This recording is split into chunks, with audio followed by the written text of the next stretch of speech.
Frank Costello was a man who lived in the shadows of crime while appearing to walk in the daylight of power and respect. He built his life on charm, calculation, and careful alliances. Though deeply involved in the rackets, Frank managed to keep a clean public image. To many he was just a gambler.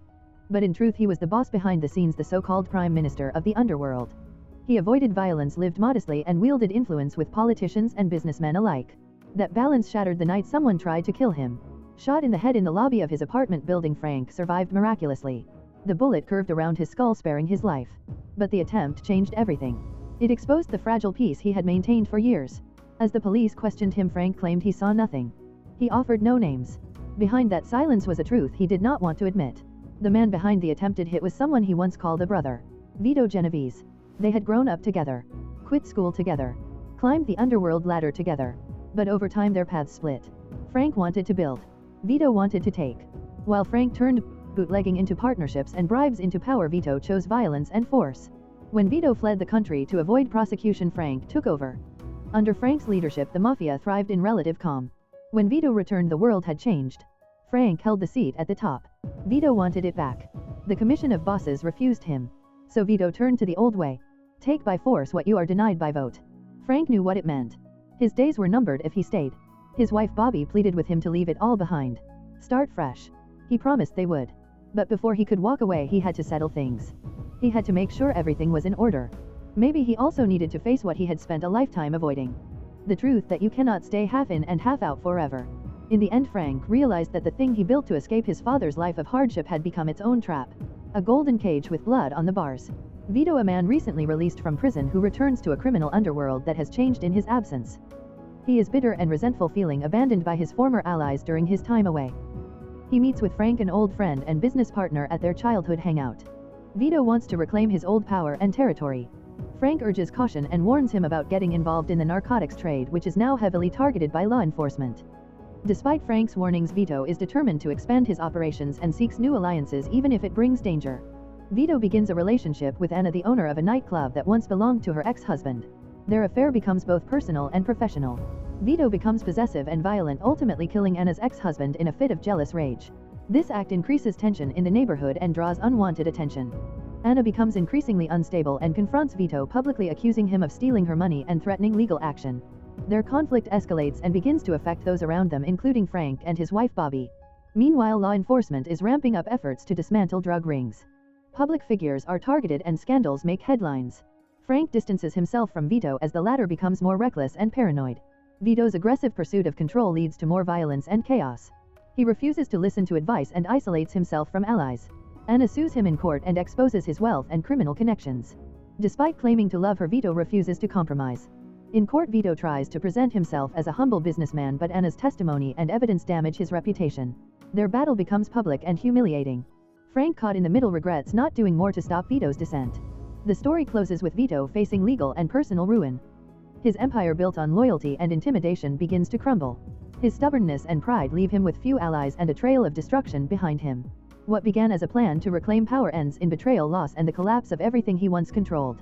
Frank Costello is a powerful and politically connected mobster. He is known for his charm, intelligence, and strategic mind. In a contentious court battle, Anna, a strong and outspoken woman, exposes Frank and his close associate Vito Genovese.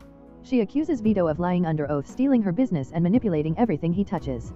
In court, Anna demands her rightful money and the Zebra Club. She wins. The judge grants her alimony and full control of the club. This enrages Vito. To sway public opinion, Vito tries to appear as a humble man. He invites the press to his modest home and gives them food. He jokes about his lifestyle and denies his deep criminal ties. But the damage is done. Anna's testimony links Frank to organized crime. Frank becomes a target in a national investigation led by Senator Kefauver. The televised hearings become a spectacle. Frank's ties to politics, illegal gambling, and bootlegging are all laid bare.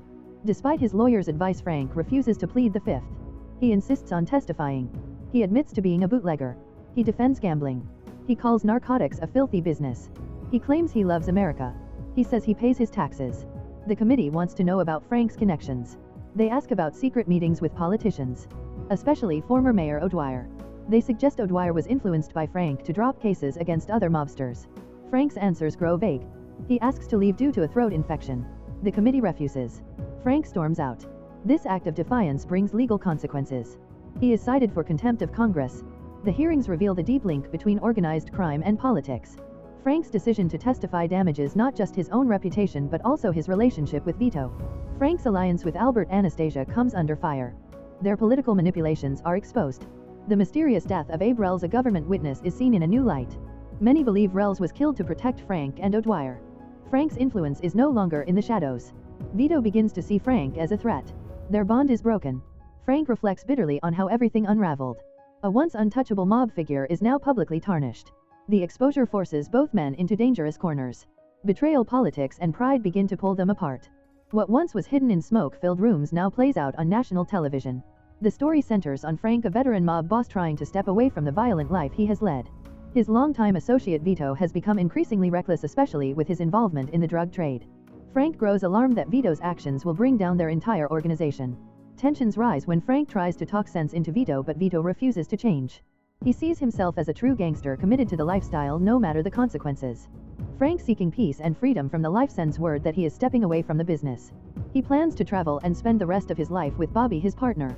To secure his retirement and prevent further violence, Frank arranges for Vito's nephew Vincent to turn himself in for a failed assassination attempt on Frank. Frank promises not to identify him as the shooter, allowing Vincent to go free. This move is meant to show good faith and to shift power to Vito without more bloodshed. Despite Frank's intentions, some in the Mafia world view the attempt on his life as a betrayal that must be punished. Albert, a fellow mobster, pushes hard to retaliate against Vincent. The commission, however, votes against him, seeing Frank's decision as final. Albert, frustrated and feeling the rules are being ignored, storms out in anger. Meanwhile, Frank convinces Albert to leave the country for Havana. It is pitched as protection from a looming grand jury indictment, but Frank's true motive is to neutralize Albert's influence while preparing for Vito's possible fall due to his drug ties. Frank hopes that Vito's arrest will make way for a new, more rule-abiding leadership. Vito, however, remains paranoid and suspects Frank is plotting against him. As Vito grows more unstable, Frank tries to stay out of harm's way and out of the spotlight. In a courtroom, Frank denies identifying Vincent as the shooter, ensuring Vincent walks free. This act helps Frank retire with dignity while leaving the criminal world to the next generation. Despite his efforts, Frank knows he remains in danger. He hopes his retirement will last, but the world he tried to leave behind is never far away. The story ends with uncertainty, where trust is rare and peace is always temporary. Frank Costello senses danger as internal power struggles threaten the delicate balance of the criminal world. Old alliances are fading and paranoia rises, especially with Vito Genovese aiming to consolidate control. Frank has doubts about those around him. Albert's murder marks a turning point.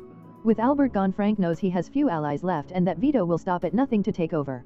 Vito's ambition puts him in conflict with others who are uneasy about his methods. Frank, trying to outmaneuver Vito, crafts a bold strategy. He decides to hand over power at a meeting that mirrors the style of Lucky Luciano. But his real plan is to let law enforcement discover the gathering and expose the nationwide criminal network. The meeting is set at Joe Barbara's quiet estate upstate.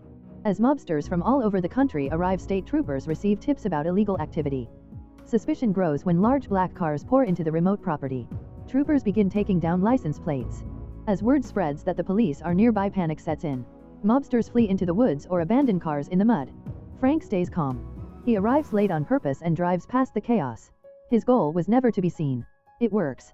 When law enforcement rounds up attendees, Frank is notably absent. The event becomes known as the Appalachian Meeting, a disaster for the Mafia. It confirms to the public that organized crime is real and deeply embedded in American society. The fallout is swift. The FBI, led by Hoover, can no longer deny the Mafia's existence. Prosecutions begin across the country. Vito, now in the spotlight, is soon imprisoned for drug trafficking. His health fails and he dies behind bars. Other leaders are taken down.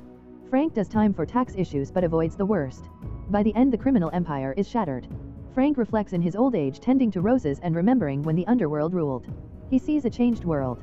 Respect, tradition, and fear are gone. He quietly fades into history, a man who saw the end coming and helped bring it about. The story of the Alto Knights is over. Life as always goes on. If you enjoy watching this video, then subscribe to Angel Recaps for the latest movies explanation.